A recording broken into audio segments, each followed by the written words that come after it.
Hi viewers, welcome to my channel. ఈరోజు మనం కాంగ్రెస్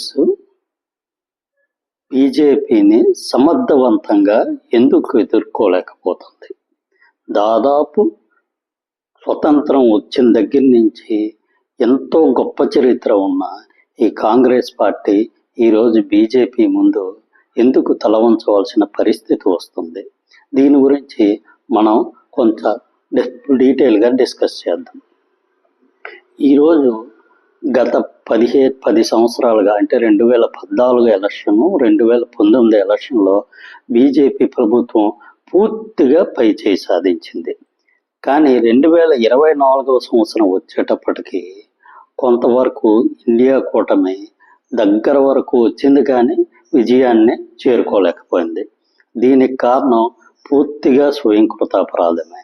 అతి విశ్వాసం, ఓవర్ కాన్ఫిడెన్స్ వల్ల ఈసారి ఎలక్షన్లో ఇండియా కూటమి దగ్గరగా వచ్చి చతికిల పడాల్సిన పరిస్థితి వచ్చింది. ఈరోజు కాంగ్రెస్ పార్టీ తెలుసుకోవాల్సిన ముఖ్య విషయం ఏంటంటే, ఈరోజు బీజేపీ పార్టీ మీద విమర్శించాలంటే వాళ్ళు ఎక్కువగా తీసుకునేది బీజేపీ పార్టీ ఒక మతతత్వ పార్టీని. కానీ మతాన్ని చూసి ఈరోజు ప్రజలు ఓటేస్తే ఎప్పటి నుంచో బీజేపీ గెలిచి ఉండేది. ఎందుకంటే 80% ప్రజలు హిందువులు ఉన్నారు, కానీ వాళ్ళంతా బీజేపీకి ఓటు వేయటం లేదు కదా. ఓటు వేయట్లేదని అంటే మతతత్వ పార్టీ అని చెప్తే ప్రజలు దాన్ని సద్విమర్శగా తీసుకునే పరిస్థితి ప్రస్తుత కాలంలో లేదు. అదే నిజం అయి ఉంటే 2024లో నరేంద్ర మోడీ గారు అయోధ్య రామ మందిరం ప్రతిష్ట జరిగిన తర్వాత తప్పకుండా ఆ ఎన్నికల్లో గెలిచి ఉండాల్సింది, కానీ విజయం సాధించలేదు. అంతకుముందు ఎన్నికలతో కంపేర్ చేస్తే సీట్లు పూర్తిగా తగ్గిపోయాయి. అంటే ప్రజలు ఈ మతాన్ని అనేదాన్ని చూసి ఓట్లు వేయట్లేదనే విషయం తెలుసుకోవాలి. ఇక రెండవది, కొంతవరకు 370 ఆర్టికల్ అనేది, అంటే నాకు నెంబర్ కరెక్ట్గా గుర్తులేదు, కాశ్మీర్ స్వయం ప్రతిపత్తికి సంబంధించి ఆ ఆర్టికల్ రద్దు చేసినప్పుడు కూడా ఈరోజు కాంగ్రెస్ వాళ్ళు దాని మీద చాలా ఎక్కువగా విమర్శలు చేశారు. కానీ యాక్చువల్గా 370 ఆర్టికల్ అనేది దాదాపు దేశ జనాభాలో 95% పైన జనాభాకి అసలు దాని గురించి తెలియదు అసలు. ఈరోజు అది ఓన్లీ కాశ్మీర్లో ఉన్న కొంతమంది వ్యక్తులకి, మా అంటే 40-50 లక్షల మంది ప్రజలకు సంబంధించిన ఇష్యూ. దాని మీద ఫోకస్ పెట్టి అన్నెసరీగా మిగతా విషయాలు వదిలేయడం వల్ల ప్రజలు దాని మీదకి కనెక్ట్ అవ్వలేకపోయారు. కాబట్టి ఈరోజు కాంగ్రెస్ గవర్నమెంట్ ప్రజలు ఎలాంటి ప్రాబ్లమ్స్ ఫేస్ చేస్తున్నారు, మనం ఏ ప్రాబ్లమ్స్ టేకప్ చేస్తే ప్రజలు డైరెక్ట్గా రియాక్ట్ అవుతారు అనే విషయం తెలుసుకొని వాటి మీద విమర్శలు చేయాలి. ప్రజలకి డైరెక్ట్గా కనెక్ట్ అయ్యే ఇష్యూస్ ఏంటో ముందు వాటి గురించి మనం తెలుసుకొని ఆ తర్వాత వాటికి సంబంధించి సద్విమర్శలు చేస్తే ఈరోజు కాకపోతే రేపైనా సరే డెఫినెట్గా ఇండియా కూటమికి మంచి విజయం దక్కే అవకాశాలు ఎంతైనా ఉంటాయి. ఈరోజు కాంగ్రెస్కి సారథ్యం వహిస్తున్న శ్రీ రాహుల్ గాంధీ గారు, శ్రీమతి ప్రియాంక గాంధీ గారు, వాళ్ళు చాలా యాక్టివ్గా ఉన్నారు. వారు ఇక్కడ ఎందుకో తీసుకోవాల్సింది ఏంటంటే, ప్రజల్లో ఏ ఇష్యూస్ మీద ఎక్కువగా కనెక్ట్ అవ్వగలుగుతారు, అలాంటి ఇష్యూస్ని తీసుకుని వాటి మీద ఒక కన్స్ట్రక్టివ్ విమర్శలు మొదలెడితే డెఫినెట్గా ప్రజల్లో వాటికి మంచి స్పందన వచ్చే అవకాశం ఉంది. మొట్టమొదటిసారిగా ఈ దేశంలో ప్రజలందరూ చాలా వరకు ఇబ్బంది పడుతుంది ఈ మధ్యకాలంలో రేట్లు. ప్రతిదీ ఏ వస్తువు చూసినా రేట్స్ చాలా ఎక్కువగా పెరిగిపోయాయి. ఈ రేట్స్ దేనికోసం పెరుగుతున్నాయి? ట్యాక్స్లు విపరీతంగా పెంచేస్తున్నారు, జిఎస్టీలు. ఈ ట్యాక్స్ విపరీతంగా ఎందుకు పెంచాల్సి వస్తుంది అంటే, చాలా వరకు మన దేశం అప్పులు విపరీతంగా పెరిగిపోయాయి. యాక్చువల్గా చెప్పాలంటే మనకి కొంత కరెక్ట్ ఫిగర్స్ గుర్తులేదు, కానీ చాలా ఎక్కువగా ఈ అప్పులు తీసుకున్నారు గత 10-12 ఏళ్ళుగా.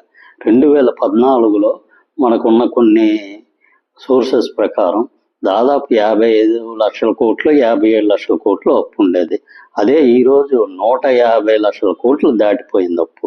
ఈ అప్పు దాటిందంటే అప్పు అంతా తీర్చవలసిందే ఎవరో ప్రజలు తీర్చాలంటే ప్రజల మీద పన్నులు వేయాలి.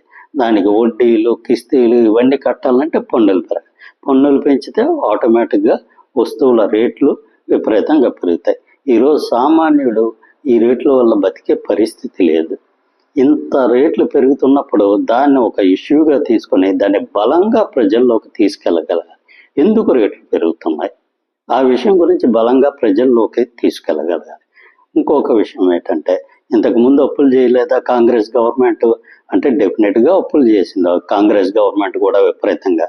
కానీ ఈరోజు కాంగ్రెస్ గవర్నమెంట్ అప్పులు చేసే టైంలోనే అంటే మన స్వాతంత్రం వచ్చిన దగ్గర నుంచి 2014 వరకు అసలు ఎన్ని రకాల ఇండస్ట్రీస్ స్థాపించింది, ఎన్ని ప్రాజెక్టులు కట్టింది ఒక్కసారి చూసుకుంటే, ఒక ఎల్ఐసి, ఒక ఇండియన్ రైల్వేస్, ఒక హెచ్పిసిఎల్, ఒక ఐఓసిఎల్, ఒక బీపీసీఎల్, ఒక ఎన్టీపీసీ, ఒక ఓఎన్జీసీ, ఒక ఇలాంటి కంపెనీలు చెప్పుకుంటూ పోతే ఆల్మోస్ట్ ఒక సెయిల్, ఇలాంటి కంపెనీలన్నీ చూసుకుంటూ పోతే దాదాపు కొన్ని లక్షల మంది ఈ కంపెనీల్లో ఉద్యోగాలు చేశారు.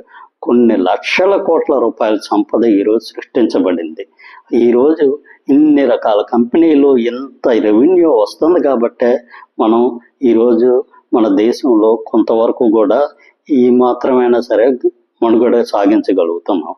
ఈరోజు మనం ప్రజెంట్ పరిస్థితి ఏంటంటే, ఇన్ని లక్షల కోట్లు అప్పు తీసుకొచ్చి ఇలాంటి ఇండస్ట్రీస్ ఎక్కడైనా స్టార్ట్ చేశారా? నాకు తెలిసి 10 ఏళ్ళు ఇలాంటి ఇండస్ట్రీస్ పెద్దగా మొదలెట్టలేదు. ఈ రోజులో ఉన్న డిఫెన్స్ ఇండస్ట్రీస్ కూడా ఆ రోజు మొదలెట్టినవే.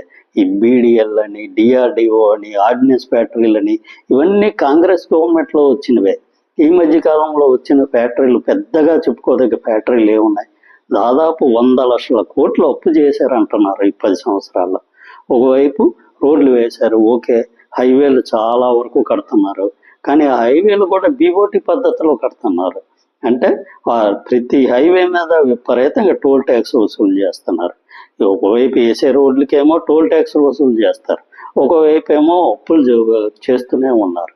అదీ కాక ఇప్పుడు మనం చేస్తుంది ఏంటంటే, ఈరోజు ఈ పెద్ద పెద్ద కంపెనీల్లోని గవర్నమెంట్కి ఉన్న స్టేక్ని అమ్మేసి అది కూడా ఈ దీంట్లో కలిపేసుకుంటున్నారు. అంటే ఈరోజు పెద్ద ఇండస్ట్రీస్ని పెట్టలేకపోతున్నారు, ఒకవైపు ఉన్న ఇండస్ట్రీస్లో ఉన్న స్టేక్ని అమ్మేసుకుంటున్నారు. కాబట్టి ఇలాంటి ఇష్యూస్ ప్రజల్లోకి బలంగా తీసుకెళ్ళగలగాల్సిన అవసరం కాంగ్రెస్పై ఎంతైనా ఉంది. ఇక రెండవ పాయింట్ జిఎస్టీ ఇంప్లిమెంటేషన్. ఈ జిఎస్టీ ఇంప్లిమెంటేషన్ అనేది సరిగ్గా జరగలేదనేది నా అభిప్రాయం. యాక్చువల్గా జిఎస్టీ వచ్చిన తర్వాత ఎంతో చిన్న చిన్న ఇండస్ట్రీస్ ఎన్నో కొన్ని, నాకు తెలిసి ఈ మధ్య 2 లక్షల ఈ చిన్న చిన్న పచారీ సామాన్ల షాపులు మూతపడ్డాయని, ఇలాంటి షాపులనే కాదు, ఎన్నో చిన్న చిన్న ఇండస్ట్రీస్ చాలా వరకు దెబ్బతిన్నాయి జిఎస్టీ వల్ల. అన్నిటికన్నా ముఖ్యమైనది జిఎస్టీలో ఉన్న ట్యాక్స్ సిస్టమ్. యాక్చువల్గా ఇంతకుముందు ట్యాక్స్ పరిధిలో ఉండే వస్తువులు చాలా తక్కువ ఉండేవి. ఇప్పుడు విపరీతంగా ఈ ట్యాక్స్ పరిధిని పెంచేసి ప్రజల మీద ప్రతి ఇష్యూ మీద కూడా ప్రజల మీద ట్యాక్స్ వేసేసి సామాన్య ప్రజల మధ్య విపరీతంగా ట్యాక్స్లు వసూలు చేస్తున్నారు. ఉదాహరణకి ఇంతకుముందు ఏదైనా ట్యాక్స్ కట్టాలంటే ఈ వస్తువు మీద ఎంత ట్యాక్స్ ఉంది, ఈ వస్తువు మీద ఎంత ట్యాక్స్ ఉంది అని చెప్పి ఆ పర్సంటేజ్ ప్రకారం ఆ వస్తువుల గురించి చెప్పేవారు. ఇప్పుడు పరిస్థితి ఎలా తయారైందంటే, ఏ వస్తువుల మీద ట్యాక్స్ లేదో చెప్తున్నారు. అంటే ఏ వస్తువు మీద ట్యాక్స్ లేదో వాళ్ళు ఏదో కొంత చిన్న లిస్ట్ ఇస్తారు, ఆ లిస్ట్ తప్పించి మిగతా వస్తువులన్నిటి మీద ఆటోమేటిక్గా ట్యాక్స్ ఉన్నట్టే. అంటే ఆ ట్యాక్స్ అనేది కూడా వాళ్ళ ఇష్టం, ఎంత చెప్తే అంతే అవుతుంది ఆ ట్యాక్స్. ఇంత కొన్ని స్లాబ్లు పెట్టి 12%, 5%, 18%, 28%, ఇంత విపరీతమైన ట్యాక్సులు. ఈరోజు ఎవరికైనా సరే, ఏ వ్యాపారస్తుడికైనా 18%, 25% లాభాలు వచ్చే పరిస్థితులు ఏమైనా ఉన్నాయా? కానీ 18%, 25% ట్యాక్స్ ఆడు కడుతున్నాడు. అంటే ట్యాక్సుల రూపంలో ఈ జిఎస్టీ వచ్చిన తర్వాత చిన్న చిన్న వ్యాపారస్తులు ఎంత దెబ్బతిన్నారో దీని మీద కూడా ప్రజల్లోకి ఒక బలంగా మీరు తీసుకెళ్ళగలిగితే ఇది కూడా ఈ కాంగ్రెస్ గవర్నమెంట్కి ఉపయోగకరంగా ఉంటుంది. ఇంకొక పాయింట్ ఏంటంటే జీడిపి వృద్ధి రేటు. ఈరోజు జీడిపి వృద్ధి రేటు రోజు రోజుకి తగ్గిపోతుంది. ఇంతకుముందు 92-93 తర్వాత 2-3% ఉన్న వృద్ధి రేట్ని పివి నరసింహన్ గారి టైంలో శ్రీ మన్మోహన్ సింగ్ గారు ఆర్థిక మంత్రిగా ఉన్నప్పుడు 5-6% దాన్ని పెంచగలిగేవారు.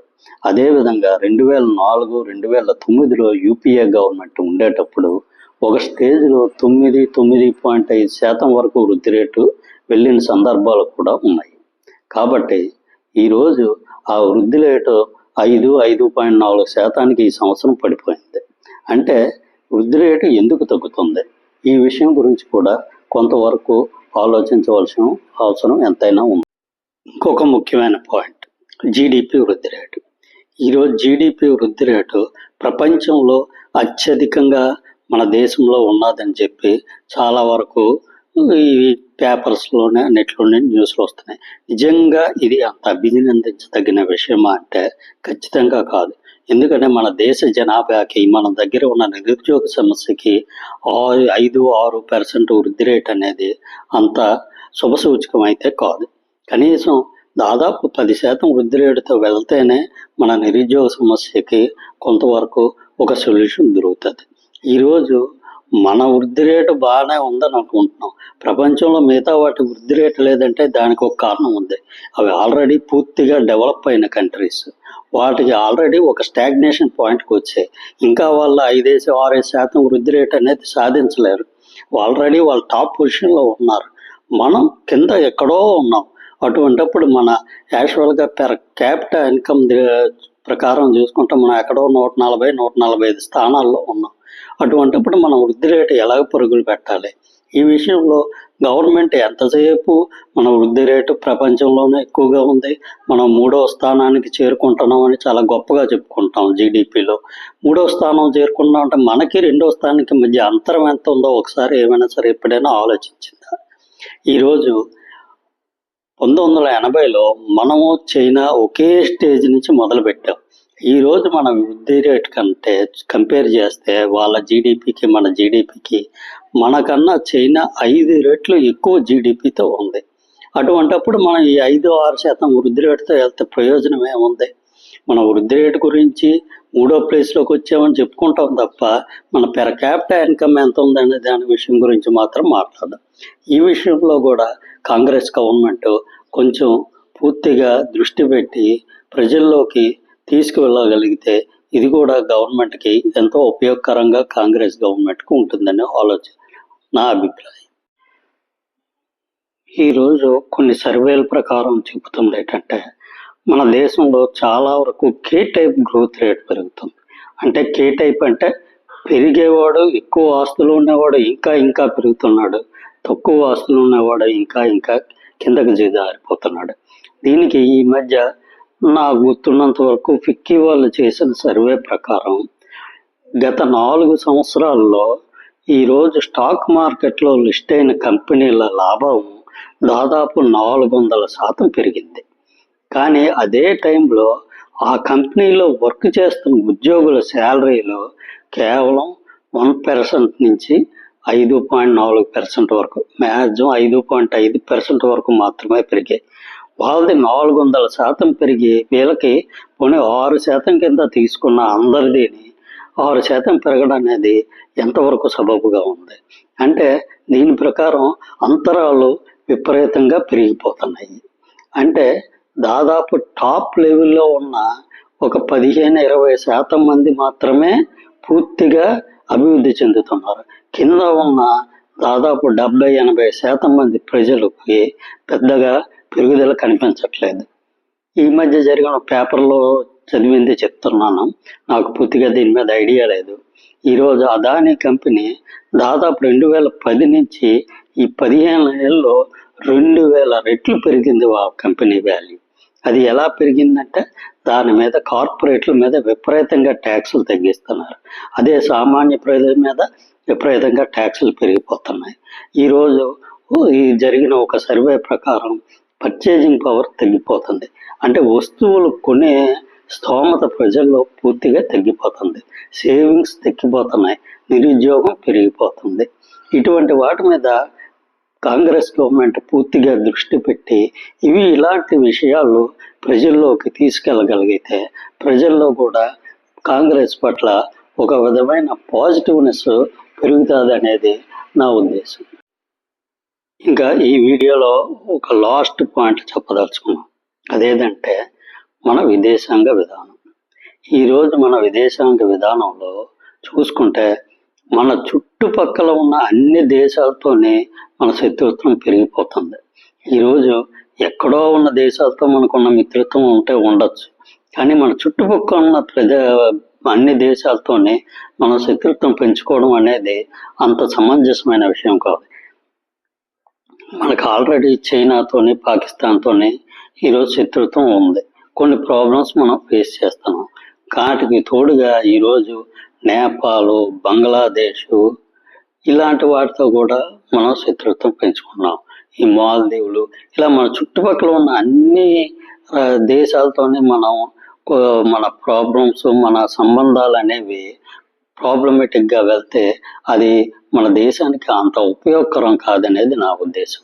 ఈ విషయంలో కూడా కాంగ్రెస్ గవర్నమెంట్ కొంచెం జాగ్రత్తగా తీసుకోగలిగితే ఇది కూడా ఒక మంచి పాయింట్ అవుతుంది. అన్నిటికీ మించి ఒక విషయం కాంగ్రెస్ గవర్నమెంట్ తెలుసుకోవాలి.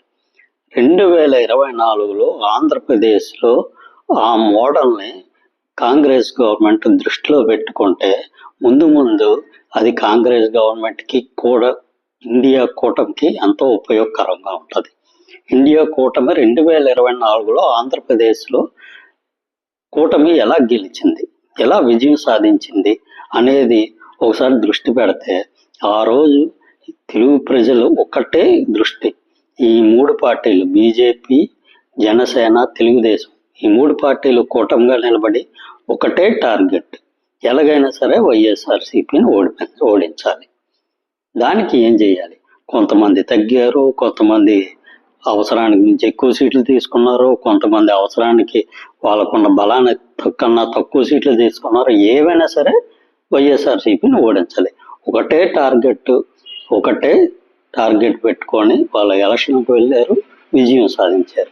అలాగే ప్రజెంట్ ఇండియా కూటమి కూడా విజయం సాధించాలంటే వాళ్ళు అభిప్రాయ భేదాలు వచ్చి వాళ్ళు ఒకరికి ఎక్కువ ఒకరికి తక్కువ అని ఇలాంటివి ఏమి పెట్టుకోకుండా ఒకటే టార్గెట్ పెట్టుకోవాలి. బీజేపీని ఓడించాలంటే ఏం చేయాలి? ప్రజల్లో ముందు వాళ్ళ మన్ననలు పొందాలి. ఆ తర్వాత ఒక సిస్టమేటిక్గా ఒక మంచి ప్లాన్ వేసుకొని అందరూ కలిసికట్టుగా వెళ్తేనే అత్యంత బలంగా ఉన్న బీజేపీని ఓడించడానికి ఏమైనా సరే అవకాశం ఉంటుంది. లేదు ఇలాగే వెళ్తామంటే ఫ్యూచర్లో కూడా ఇది చాలా కష్టమైన విషయంగా తయారవుతుంది. ఇవి పూర్తిగా ఒక వ్యాసకర్తగా ఇది నా అభిప్రాయాలు మాత్రమే. Thank you. ఈ వ్యాసం మీద మీ అభిప్రాయం ఏమైనా ఉంటే కామెంట్ రూపంలో తెలియజేయండి. నిజంగా ఈ వ్యాసంలోని కంటెంట్, ఈ వీడియోలో కంటెంట్ మీకు నచ్చినట్టయితే కొంచెం సబ్స్క్రైబ్ చేసుకుంటారని చెప్పి ఆశిస్తున్నాను. Thank you viewers.